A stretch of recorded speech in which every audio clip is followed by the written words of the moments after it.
வணக்கம். வரும் 7ஆம் தேதி பிள்ளையார் சதுர்த்தி சாயந்தரம் 6 to 9 நம்மளோட ஜோஹோ மீட்டிங் இருக்குது. 10 ரூபா, ரைட்? இது வந்து ஜென்ரல் பப்ளிக் வந்து எல்லாருமே பார்ட்டிசிபேட் பண்ணோம். நம்ம நிஜமாகவே ஜோஹோ மீட்டிங்கில் என்ன பண்ணுறோம், எவ்வளோ தூரம் என்னென்ன விஷயத்தை டிஸ்கஸ் பண்ணுறோம் அண்ட் எவ்வளோ டெப்த்துக்கு நம்ம டிஸ்கஸ் பண்ணுறோன்றது பார்க்கலாம், ரைட்? எல்லாத்துக்குமே ஒரு ஆப்பர்ச்சுனிட்டி வரட்டுன்றது. அப்படியே இருந்தாலும் பெரிய அமௌண்ட் கிடையாது. 200 + 36 GST 236 தான் நம்ம ரெகுலராக சார்ஜ் பண்ணிகிட்ருக்கோம். இந்த இடத்துல வந்து ஃப்ரீயாக பண்ணலான்றது பிளான் பண்ணிகிட்டு இருந்தோம். பட் ஃப்ரீயாக பண்ணுறதுல வந்து சில சங்கடங்கள் இருந்துச்சு. அதனால் நம்ம வந்து ஒரு 10 rupeesன்றது நம்ம போட்டிருக்கோம். மறுபடியும் நான் சொல்கிறேன், அந்த ஜோஹோ மீட்டிங்கில் எந்த விதமான சேல்ஸும் கிடையாது. மோஸ்ட்டாக இந்த 99 ரூபா 100 ரூபா 200 ரூபா கொடுத்து இந்த மீட்டிங்லலாம் ஜாயின் பண்ணுற இடத்துல வந்து என்ன பண்ணுவாங்கன்னா, ரெகுலராக எல்லாத்தையும் முடிச்சுட்டு ஃபைனலாக ரைட் அரை மணி நேரம் நாங்கள் இதெல்லாம் பண்ணுறோன்னு சொல்லி நீங்கள் இன்னும் ஒரு 10 நிமிஷத்தில் இல்லை அரை மணி நேரத்தில் ஜாயின் பண்ணால் 5000 ரூபாவில் நீங்கள் ஜாயின் பண்ணலாம், இல்லை 50000 ரூபாவில் நீங்கள் ஜாயின் பண்ணலாம், நாங்கள் 50% டிஸ்கவுண்ட் கொடுக்குறோன்ற கதைலாம் வரும். அது எதுவுமே கிடையாது. Just pure market, right? மார்க்கெட்டில் என்ன நிலவரம், என்ன ஆகிட்டுருக்குன்றது நம்ம டிஸ்கஸ் பண்ணுறோம். உங்களோட ஸ்டாக் சந்தேகம் அங்கே இருந்துச்சுன்னா ஸ்டாக் டீட்டெயில்ஸ் அனுப்புங்க. நம்ம அந்த சார்ட்ஸை வச்சு நம்ம டிஸ்கஸ் பண்ணலாம். செக்டோரியல் அனாலிசிஸ் பண்ணலாம். அடுத்த வாரம் மார்க்கெட் எப்படி இருக்குன்றது நம்ம அனலைஸ் பண்ணலாம். வாங்க, நீங்கள் பண்ண வேண்டியது ரொம்ப சிம்பிள். கீழே இருக்கிற டிஸ்கிரிப்ஷன் பாக்ஸில் ரேசர் பே லிங்க்கை கிளிக் பண்ணுங்கள். Credit card, online transfer, QR கோடு, UPI எது வேணாலும் நீங்கள் பண்ணிவிட்டு அந்த ஸ்க்ரீன்ஷாட்டை எங்களோட வாட்ஸ்அப் நம்பருக்கு ஷேர் பண்ணுங்கள். 9444468888. சனிக்கிழமை சாயந்தரம் 4-4:30 மணி பக்கமாக உங்களுக்கு லிங்க் வந்துடும் ப்ரோக்ராமில் ஜாயின் பண்ணுறதுக்கு.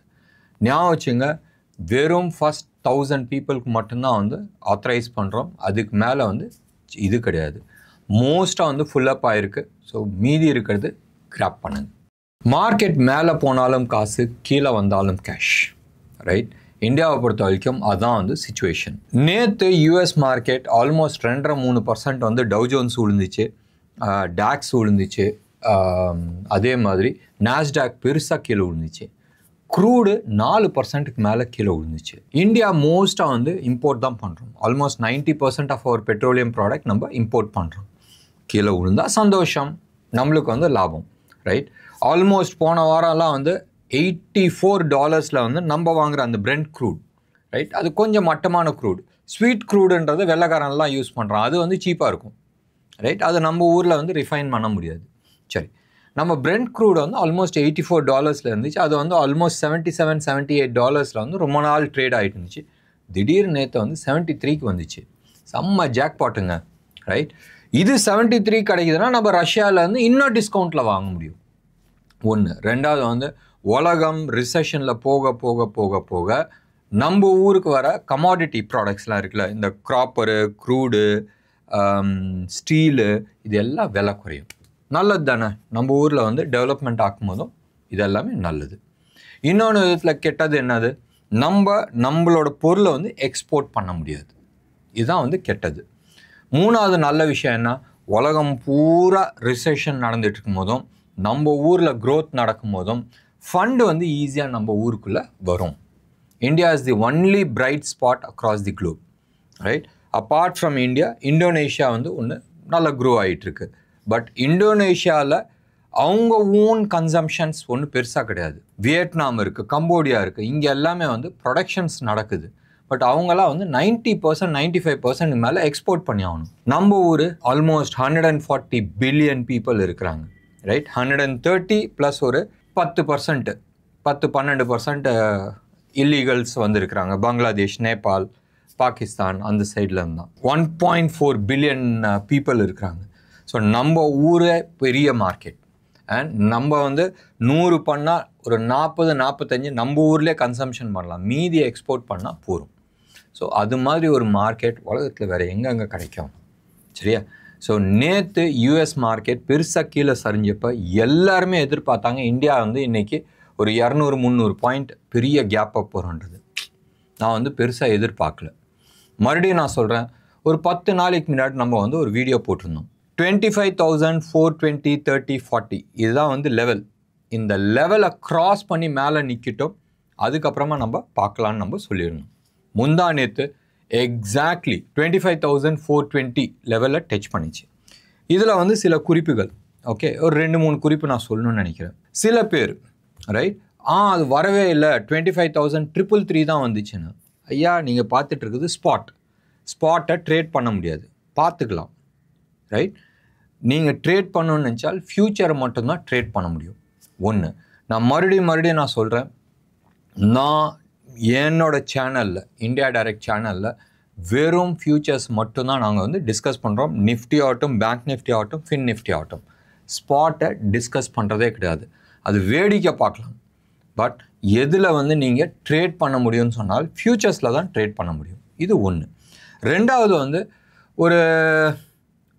ஒரு 10 நாளைக்கு முன்னாடின்னு வச்சிங்களேன், அந்த சேனல் பேரை பற்றி நான் சொல்ல ஒரு நபர் ரைட் என் பேரை குறிப்பிட்டு சொல்கிறாரு, இவர் ஏன் மார்க்கெட் வந்து கீழே விழுவும் சொல்கிறாருன்னு தெரியல, செப்டம்பர் 1ஆம் தேதியிலேருந்து ராக்கெட் மாதிரி போகுது மார்க்கெட்டு, ரைட், பேங்க் நிஃப்டி வந்து 5,000 பாயிண்ட்ஸ் மேலே போகுதுன்றது. நான் இது வரைக்கும் யாருமே வந்து கமெண்ட் பண்ணது கிடையாது, எந்த யூடியூபர்ஸும் சரி, எந்த அனாலிஸ்ட்டையும் நான் பண்ணது கிடையாது. ஏன் பண்ணது இல்லைன்னு சொன்னால் அவங்களோட அனாலிசிஸோட பேசிஸ் என்னதுன்றது தெரியாது. என் ஆஃபீஸ் வந்து ஓப்பனாக இருக்குது, யார் வேணாலும் எப்போ வேணாலும் என் ஆஃபீஸை விசிட் பண்ணலாம். நாங்கள் வந்து எல்லா விஷயத்தையும் ஷேர் பண்ணுறோம். எங்கள் ஆஃபீஸில் வந்து ஆல்மோஸ்ட் ஒரு 1,500 பீப்புள் வந்திருப்பாங்க. எந்த விதமான ஒளிவு மறைவும் கிடையாது. டெப்த் ஆஃப் இன்ஃபர்மேஷன்ஸ் வச்சிருக்கிற டேட்டாஸ் ஆகட்டும், வச்சிருக்கிற ஸ்டாக் ரைட், டேட்டாஸ்ன்றது not just Indian stock market, உலகத்தில் இருக்கிற அத்தனை ஸ்டாக் எக்ஸ்சேஞ்சோட டேட்டாவும் இருக்குது. ஆல்மோஸ்ட் சில ஸ்டாக் எக்ஸ்சேஞ்ச் இது 300-200 வருஷம் டேட்டாஸ்லாம் வச்சுருக்கிறோம். கோல்டெல்லாம் வந்து 400 வருஷத்துக்கான டேட்டாஸ் வச்சுருக்கிறோம். அந்த விஷயத்தில் தான் நம்ம வந்து ரிப்பீட்டேஷன் ஆஃப் பேட்டர்ன்ஸ் பற்றி நம்ம பேச முடியும். பக்கா செட்டப்ஸ் வச்சுருக்கிறோம். ஒன்று. ரெண்டாவது, இன்டெப்த் அனாலிசிஸ் மெத்தட்ஸே வந்து ஒரு 14-15 விதமான மெத்தட்ஸ் வச்சுருக்கிறோம். அது எலியட்ஸ் வேவ் ஆகட்டும், ஷார்ட் டேர்ம் ஆகட்டும், இல்லை அல்ட்ரா ஷார்ட் டேர்மில் அடுத்த 3 மினிட்ஸில் வந்து என்ன பண்ணலாம், அந்த லெவல் ஆஃப் அனாலிசிஸ் இருக்குது. ஆப்ஷனுக்கான டேட்டாஸும் வச்சுருக்கிறோம். இந்த சென்ஸ் ட்ரைனிங்கில் வந்து நம்ம பேசுகிற விஷயமே வந்து ஆப்ஷன் அனாலிசிஸை ஸ்ட்ராட்டஜின்னு நம்ம பேசுகிறதுல பிரித்து மேயிரும் ரைட். அந்த லெவலில் இருக்கும் போதும் அந்த நாலேஜ், அந்த எக்ஸ்பீரியன்ஸ் வச்சு தான் நம்ம வந்து சில விஷயங்கள் சொல்கிறோம் ரைட். இன்னைக்கு டேட்டில் எங்களோட சக்ஸஸ் ரேட் நிறைய பேர்த்துக்கு வந்து தெரியும். ப்ரைஸ் இதுதான் இலக்கு, இவ்வளோ தூரம் போகும்ன்றது ரொம்ப நாளைக்கு முன்னாடி வந்து அச்சீவ் பண்ணியாச்சு. ஆல்மோஸ்ட் 70-80% வந்து எங்களோட சக்ஸஸ் ரேட் இருக்குது. இது பார்க்கணுன்னு நினச்சால் வாங்க. ஒன்று. ரெண்டாவது, இப்போ நாங்கள் முயற்சி பண்ணிகிட்ருக்கிறது எல்லாமே வந்து டைம். இத்தனாம் தேதிக்குள்ளே, இந்த டைமுக்குள்ளே வந்து அது அச்சீவ் ஆகும்ன்றதுக்கான ஒர்க் பண்ணிகிட்ருக்கு. அதுக்கான ரிசர்ச் ஒர்க்கு தான் போயிட்டுருக்கு. அப்போ ப்ரைஸு, டார்கெட் அதெல்லாம் வந்து அச்சீவ் பண்ணி ரொம்ப நாள் ஆயிடுச்சு. நம்ம ட்ரை பண்ணிகிட்ருக்கிறது ஆர் ப்ராக்டிஸ் பண்ணிகிட்ருக்கிறது இல்லை ரிசர்ச் பண்ணிகிட்ருக்கிறது வந்து டைம். இத்தனாம் தேதி போய் அச்சீவ் ஆகுன்றது. ஜோஹோ மீட்டிங்கில் ஒவ்வொரு மீட்டிங்லேயும் நம்ம வந்து பண்ணுறது அதுதான். ஒரு ஸ்டாக்கை பற்றி கேட்குறாங்கன்னா அதோட இலக்கு என்ன, ஸ்டாப் லாஸ் எங்கே போடலாம், இந்த இலக்கு எந்த தேதி இல்லை எந்த டைம் ஃப்ரேமில் வந்து அச்சீவ் ஆகுன்றதான் நம்ம டிஸ்கஸ் பண்ணுறோம். அதுதான் ஒரு ஸ்பெஷாலிட்டி. ஒரு ஸ்டாக் வாங்குகிறோம், இந்த ஸ்டாக் வந்து 10% மேலே ஏறப்போகுதுன்றது ஊரில் நிறைய பேர் சொல்ல முடியும். பட் 10%ன்றது 4 மாதத்தில் ஏறுதுன்னு சொன்னால் ஒரு டெக்னிக்கல் அனாலிசிஸாக 10% 4 மாதன்றது எக்ஸெப்டபிள் கிடையாது. இதே 10% அடுத்த ஒரு 10 நாளில் ஏறப்போகுதுன்னு சொன்னால் அது பெரிய விஷயம். இதுதான் வித்தியாசம் ரைட். ஸோ 10% 4 மாதம் இல்லை 6 மாதத்தில் ஏறப்போகுதுன்றது அது வந்து ஒரு த்ரில் கிடையாது. பட் 10 நாளில் வந்து ஏறப்போகுதுன்னு தெரிஞ்சிச்சுனால் நீங்கள் இதில் வந்து இன்வெஸ்ட் பண்ணுவீங்க. இதுதான் வந்து ஏரியா ஆஃப் ஸ்பெஷலைசேஷன். ஸோ டெஃபினட்டாக அந்த யூடியூபருக்கு ஸ்பெசிஃபிக்லி நான் வந்து சொல்லணும்னு நான் விருப்பப்படுறேன். கமெண்ட் அடிக்கும் போதும் நம்ம என்ன பண்ணுறோம், என்ன இன்ஃபர்மேஷன் இருக்குன்றது உங்களோட கெப்பாசிட்டி, அது விட்டுருங்க. பட் எதிர் நபர் என்ன பண்ணுறாங்கன்றது கொஞ்சம் பார்த்து யோசனை பண்ணி சொல்கிறது better. Almost 15 years of technical analysis experience இருக்குது ரைட். வாங்க, என் ஆஃபீஸ் ஓப்பனாக இருக்குது, நான் ஓப்பனாக காட்டுறதுக்கு ரெடி. அதுக்கப்புறமா நீங்கள் கமெண்ட் பண்ணுறது புத்திசாலித்தனமாக இருக்கும். சரி, இன்றைக்கி மார்க்கெட் போகலாம். ஒரு ஸ்டேஜில் ஆல்மோஸ்ட் 200 பாயிண்ட்ஸ் பக்கமாக மைனஸில் இருந்துச்சு. பட் அடிக்கடி நான் சொல்லிகிட்டே இருந்தேன், பேங்க் நிஃப்டி 51,500 டிசைசிவாக ஒரு 1 ஹவருக்கு மேலே வந்து கீழே நின்னாதான் ஃபர்தர் டவுன் சைடு வரதுக்கான சான்சஸ் இருக்குது. இல்லைன்னு சொன்னால் ரீகேப்சர் பண்ணும். ஒன்று. ரெண்டாவது வந்து நிஃப்டி அவ்வளோ சீக்கிரத்தில் கீழே உழுவாது.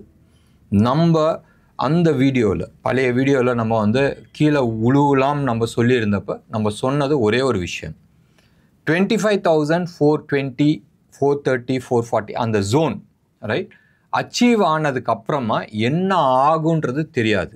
அது அச்சீவ் ஆகட்டும். மோஸ்ட் லைக்லி அதை முடித்தால் கீழே வரத்துக்கான வாய்ப்புகள் இருக்குது. ஆனால் அது எப்போ வரும்?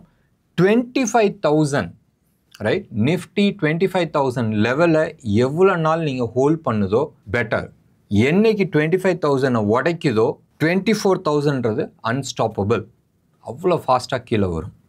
எப்பயுமே ஒன்று ஞாபகம் வச்சுங்க, ஒரு ப்ரைஸ் ஆக்ஷன் பெருசாக மூவ் ஆகிடுச்சு மேலேன்னு சொன்னால் அது ஃபாஸ்ட்டாக கீழே வரத்துக்கான வாய்ப்புகள் நிறையா இருக்குது. பட் நீங்கள் லாஸ்ட் 13 days 2007 தான் வந்து கண்டினியூஸாக 11 ட்ரேடிங் டேஸ் வந்து பாசிட்டிவாக இருந்துச்சு. அண்ட் 2007 October 8 ஒரு உச்சத்தை பார்த்துச்சு. அங்கேருந்து கீழே அடுத்த 1.5 வருஷம் 60% கீழே விழுந்துச்சு. இப்பையும் 2007க்கு அப்புறமா லாங்கஸ்ட் பாசிட்டிவ் ஸ்டீக் நீங்கள் எடுத்துக்கிட்டீங்கன்னு சொன்னால் இப்போ 13 நாள் வந்து கண்டினியூஸாக வந்து க்ரீன் கேண்டலாக வந்திருக்கு. எஸ், நேற்றுலாம் வந்து 1.1, முந்தா நேற்று ஒரு 10 பாயிண்ட், பட் ஸ்டில் க்ரீன் தான், ரெட் பார் கிடையாது. க்ரீன்னா மார்க்கெட் பாசிட்டிவில் வந்து க்ளோஸ் ஆச்சு ரைட். ஒரு நியூ ஆல் டைம் ஹையை வந்து டச் பண்ணியிருக்கு. ப்ரீவியஸாக ஒரு 2-3 மாதத்துக்கு முன்னாடி வந்து ஒரு ஹைட் இருந்துச்சு, கீழே வந்துட்டு அப்படி மேலே போயிருக்கு. அடுத்தது என்ன நடக்கணுன்றது நம்ம பார்க்கணும். 25,000 சஸ்டெயின் ஆச்சுன்னு சொன்னால் maybe time consolidation or time corrections பண்ணிவிட்டு ஃபர்தர் அப்சைடுக்கான பாசிபிலிட்டிஸ் இருக்குது. இல்லைன்னு சொன்னால் 25,000 உடச்சிச்சின்னு சொன்னால் கண்ணை மூடி கண்ணை திறக்கிறதுக்குள்ளே 24,000 வந்துடும். இதுதான் வந்து பேசஸ் ஆஃப் அனாலிசிஸ். ஒன்று, என்னென்ன ஸ்டாக்குன்றது நம்ம ஸ்பெசிஃபிக்காக ஜோஹோ மீட்டிங்கில் நம்ம டிஸ்கஸ் பண்ணிக்கலாம். மார்க்கெட் இன்னைக்கு -103 right. Nifty features, bank Nifty -239 and இன்னமும் ப்ரீமியமில் இருக்குது. பேங்க் நிஃப்டி 194 பாயிண்ட்ஸ் ப்ரீமியமில் இருக்குது. நிஃப்டி ஆல்மோஸ்ட் 52 பாயிண்ட்ஸ் ப்ரீமியமில் இருக்குது. இன்ட்ராடே ஸ்விங் வந்து 132 points Nifty. Bank Nifty 168 points தான் இன்ட்ராடே ஸ்விங். சக்ஸஸ்ஃபுல்லாக பேங்க் நிஃப்டி ஃபியூச்சர்ஸ் 51,595 அந்த லெவலுக்கு மேலே தான் வந்து க்ளோஸ் ஆகிருக்கு. 51,500க்கு மேலே தான் க்ளோஸ் ஆகிருக்கு. இன்னமும் வீக்னஸ் காட்டல. ஞாபகம் வச்சுங்க, மார்க்கெட் ஆர் அட்லீஸ்ட் இந்த 2 ஸ்டாக் வந்து ப்ரீமியமில் தான் இருக்குது. இன்றைக்கி நிறைய ஸ்டாக்ஸ், ஆல்மோஸ்ட் ஒரு 20-25 ஸ்டாக்ஸ் வந்து அப்பர் சர்க்கியூட் அடிச்சிருக்கு. ஒரு நல்ல மூவ்ஸ்லாம் கொடுத்துருக்கு. ஆர் பவர் எடுத்துங்களேன், இன்றைக்கி அப்பர் சர்க்கியூட் ரைட். ஆர் பவரில் வந்து உங்களுக்கு தெரியும் நிறைய பஞ்சாயத்து போயிட்டுருக்கு அனில் அம்பானிக்கு அகெயின்ஸ்டாக, but still stock upper circuit அடிச்சிட்ருக்கு. இன்றைக்கி செக்டர் வைஸ் நம்ம எடுத்துக்கிட்டோம்னு சொன்னால் சிமெண்ட் செக்டர் வந்து ரொம்ப நல்ல performance. Grasim right, Grasim, Ambuja cement, Shree cement, JK cements இது எல்லாமே வந்து நல்லா பண்ணிச்சு. அதே மாதிரி ஆட்டோ செக்டாரில் பாரத் ஃபோர்ஜ் வந்து ஒரு பாசிட்டிவ் கொடுத்துச்சு. பட் வெயிட் பண்ணோம். தீபாவளி சமயம், இந்த festive season right, Pillaiyar Chaturthi இந்த வர சனிக்கிழமை இருக்குது, அடுத்தது நவராத்திரி இருக்குது, அடுத்தது தீபாவளி இருக்குது, நியூ இயர் இருக்குது, கிறிஸ்மஸ் இருக்குது, நிறைய சேல்ஸ் இருக்கும். ஆட்டோ செக்டார்ஸில் எக்கச்சக்க இன்வென்ட்ரி மாட்டிகிட்டு இருக்குது. ஸோ ஹெவி டிஸ்கவுண்ட்ஸ் இருக்கிறதுக்கான வாய்ப்புகள் இருக்குது. பட் கண்டினியூஸாக சேல்ஸ் நல்லா இருக்குது, இல்லைன்னு நான் சொல்ல. மேபி போன தடவை 10% க்ரோத் இருந்திருக்கும், இந்த தடவை 8 இல்லை 9% க்ரோத் இருக்கும். மார்க்கெட்டில் வண்டியாக அடித்து தள்ளுறாங்க. ரோடு சிட்டிக்குள்ளே பார்க்கிங் என்னைக்கு வெட்டிக்கிட்டு சாக போகிறாங்கன்றது தெரியாது. கவர்மெண்ட் எந்த விதமான ஆக்ஷன் எடுக்கவே இல்லை. Not just Tamil Nadu, across India.